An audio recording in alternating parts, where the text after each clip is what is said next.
नमस्कार बंधुरा आमी आज के आपनादेर एकेबारे नतून एक रेसिपि करे देखाबो।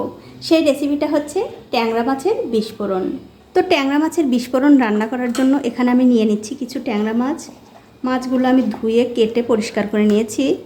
এখন এর মধ্যে দিয়ে দিচ্ছি হলুদ আর পরিমাণ মতো নুন দিয়ে খুব ভালো করে এই মাছগুলো মাখিয়ে নেব।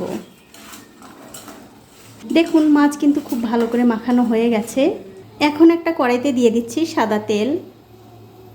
কিছুক্ষণ পর যখন দেখবেন তেলটা ভালো করে গরম হয়ে গেছে তখন এর মধ্যে মাছগুলো দিয়ে ভেজে নিতে হবে। কিছুক্ষণ পর যখন দেখবেন এক দিকটা হয়ে গেছে তখন অন্য দিকটা উল্টে দিতে হবে।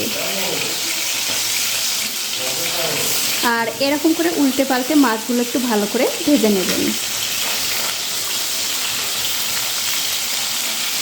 দেখুন মাছগুলো কিন্তু আমি ভালো করে ভেজে নিয়েছি। এখন এই মাছগুলো আমি তুলে নিচ্ছি। আর এই একই রকম করে কিন্তু সবগুলো মাছই ভেজে নিতে হবে।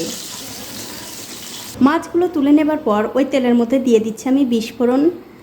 প্রথমে দিয়ে দিলাম দুটো তেজপাতা। আর এখন কিন্তু গ্যাসের ফ্লেমটা অবশ্যই একদম লোতে রাখতে হবে। একটা শুকনো লঙ্কা, সামান্য একটু গোটা জিরা। আর বন্ধুরা অল্প অল্প করেই কিন্তু দিতে হবে, যেহেতু এখানে 20টা ফোড়ন যাবে তার জন্য অল্প অল্প করে দেবেন। দিয়ে দিচ্ছি সামান্য একটু সাদা সর্ষে, মেথি, মৌরি, কালো সর্ষে, রাঁধুনি, কালো জিরা, গোটা ধনে, দারচিনি, কালো গোলমরিচ, সাদা গোলমরিচ, অর্ধেকটা পরিমাণে স্টার ফল, জায়ফলের অর্ধেকটা দিয়ে দিলাম, দুটো সাদা এলাচ, লবঙ্গ, জায়ফলের ফুল, সবশেষে এর মধ্যে দিয়ে দিচ্ছি একটু কারি পাতা। এবারে সব ফোড়নগুলো তেলের সঙ্গে সামান্য একটু ভেজে নিয়ে এর মধ্যে দিয়ে দিচ্ছি দুটো পেঁয়াজ কুচি। এখন এই ফোড়নগুলোর সঙ্গে পেঁয়াজটা আমি একটু লাল লাল করে ভেজে নেব।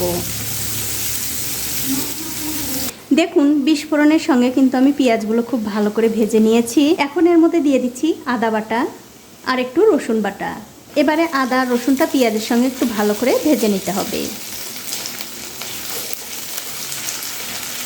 দেখুন আদা রসুনটা কিন্তু আমি খুব ভালো করে ভেজে নিয়েছি। এখন এর মধ্যে দিয়ে দিচ্ছি পেঁয়াজ বাটা। এবারে পেঁয়াজটা এই আদা রসুনের সঙ্গে ভালো করে মিশিয়ে দিয়ে এর মধ্যে দিয়ে দিচ্ছি হলুদের গুঁড়ো, ধনিয়ার গুঁড়ো, লঙ্কার গুঁড়ো, জিরার গুঁড়ো, স্বাদ মতো নুন। সবশেষে এর মধ্যে দিয়ে দিচ্ছি একটু জল। তারপর এই মশলাটা খুব ভালো করে কষিয়ে নিতে হবে। যেহেতু আমি শুকনো মশলার গুঁড়ো দিয়েছি তার জন্য একটু জল দিয়ে দিলাম, যাতে এই মশলাটা কষানোর সময় পুড়ে না যায়। দেখুন 3-4 মিনিট সময় ধরে এই মশলাটা কিন্তু আমি খুব ভালো করে কষিয়ে নিয়েছি। এখন এর মধ্যে দিয়ে দিচ্ছি একটা টমেটো। এবারে এই মশলাটা ততক্ষণই কষাতে হবে যতক্ষণ না এই টমেটোটা নরম হয়ে আসছে। দেখুন মশলাটা 3-4 মিনিট কষানোর ফলে টমেটো কিন্তু অনেকটা গলে গেছে আর মশলা থেকে কিন্তু তেলও ছাড়তে শুরু করেছে। এখন আমি গ্যাসের ফ্লেমটা বাড়িয়ে দিয়ে ঝোলের জন্য এর মধ্যে দিয়ে দিচ্ছি গরম জল। এবারে মশলাটা এই জলের সঙ্গে ভালো করে মিশিয়ে দিয়ে একটা ঢাকা দিয়ে 5 থেকে 7 মিনিট আগে রান্না করে নেব। 7 মিনিট পর আমি ঢাকাটা তুলে নিলাম। তুলে নিয়ে এর মধ্যে দিয়ে দিচ্ছি আগে থেকে ভেজে রাখা সেই মাছগুলো। আর আমার এই ছোট্ট চ্যানেলটি যারা সাবস্ক্রাইব করেছেন তাদেরকে অনেক ধন্যবাদ। যারা সাবস্ক্রাইব করেননি তাদেরকে সাবস্ক্রাইব করে নেওয়ার অনুরোধ রইল। এবারে এই ঝোলের সঙ্গে মাছগুলো মিশিয়ে দিয়ে এর মধ্যে দিয়ে দিচ্ছি 3টে কাঁচা লঙ্কা আর একটু কাশ্মীরি লঙ্কার গুঁড়ো। এতে করে এই তরকারিটা দেখতে ভালো লাগবে। সবশেষে এর মধ্যে দিয়ে দেব সামান্য একটু গরম মশলার গুঁড়ো।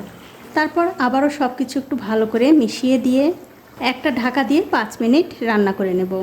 5 মিনিট পর আমি ঢাকাটা তুলে নিলাম। তুলে নিয়ে এই তরকারিটা আমি আবার একটু নাড়াচাড়া করে দিচ্ছি। আর দেখুন বন্ধুরা তরকারিটা কিন্তু হয়ে গেছে। এবারে আমি গ্যাসের ফ্লেমটা বন্ধ করে দিয়ে আপনাদের একটু পরিবেশন করেও দেখাচ্ছি কতটা সুন্দর হয়েছে দেখুন। আর বন্ধুরা আমি কিন্তু 20 রকমের ফোড়ন দিয়ে এই ট্যাংরা মাছ রান্না করেছি, তাই এই রেসিপিটার নাম দিয়েছি বিস্ফোরণ ট্যাংরা। আপনাদের যদি ভিডিওটা ভালো লেগে থাকে অবশ্যই একদিন হলেও বানিয়ে খেয়ে দেখতে পারেন। খেতে কিন্তু ভীষণ ভালো হয়। আর খেয়ে অবশ্যই কিন্তু আমাকে কমেন্ট করে জানাবেন আপনাদের কেমন লাগলো। তো বন্ধুরা আজ এই পর্যন্তই। দেখা হবে অন্য কোনো নতুন ভিডিও নিয়ে।